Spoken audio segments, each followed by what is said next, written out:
बुधवार व्रत कथा। समतापुर नगर में मधुसूदन नामक एक व्यक्ति रहता था।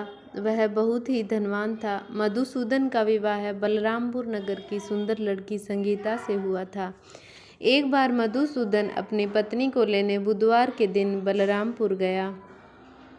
मधुसूदन ने पत्नी के माता पिता से संगीता को विदा करने के लिए कहा। माता पिता बोले, बेटा आज बुधवार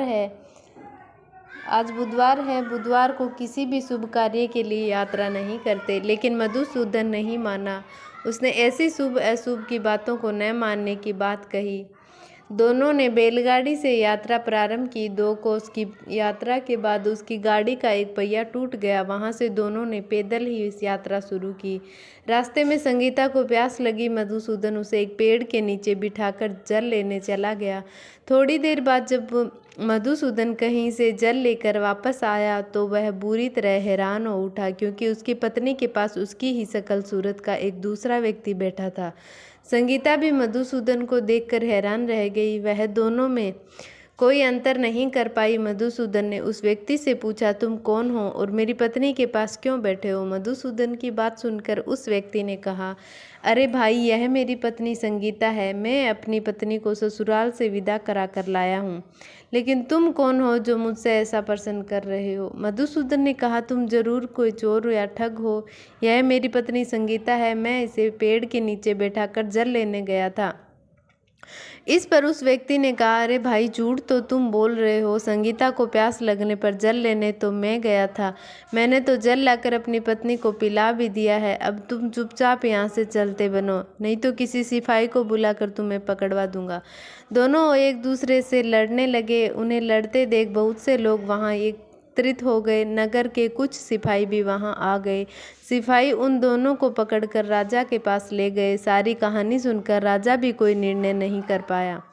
संगीता भी उन दोनों में से अपने वास्तविक पति को नहीं पहचान पा रही थी। राजा ने दोनों को कारागार में डाल देने के लिए कहा। राजा के फैसले पर असली मधुसूदन भयभीत हो उठा।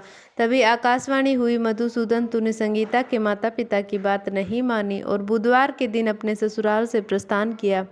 यह सब भगवान बुद्ध देव के प्रकोप से हो रहा है। मधुसूदन ने भगवान बुद्ध देव से प्रार्थना की कि हे भगवान बुद्ध देव, मुझे क्षमा कीजिए। मुझसे बहुत बड़ी गलती हुई है। भविष्य में अब कभी बुधवार के दिन यात्रा नहीं करूंगा और सदैव बुधवार को आपका व्रत किया करूंगा। मधुसूदन के प्रार्थना करने से भगवान बुद्ध देव ने उसे क्षमा कर दिया। तभी दूसरा व्यक्ति राजा के सामने से गायब हो गया।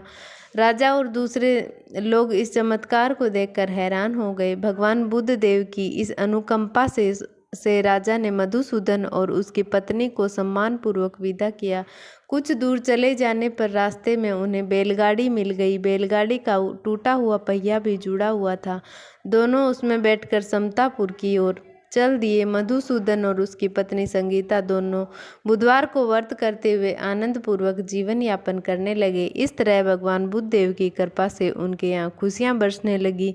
इस तरह जो स्त्री पुरुष विधिवत बुधवार का व्रत करके व्रत कथा सुनते हैं, भगवान बुद्ध देव उसके सभी कष्ट दूर करते हैं। हे बुद्ध भगवान, उनका किया वैसे ही सबका करना। कहते गया सुनता है का हुंकारा भरते का।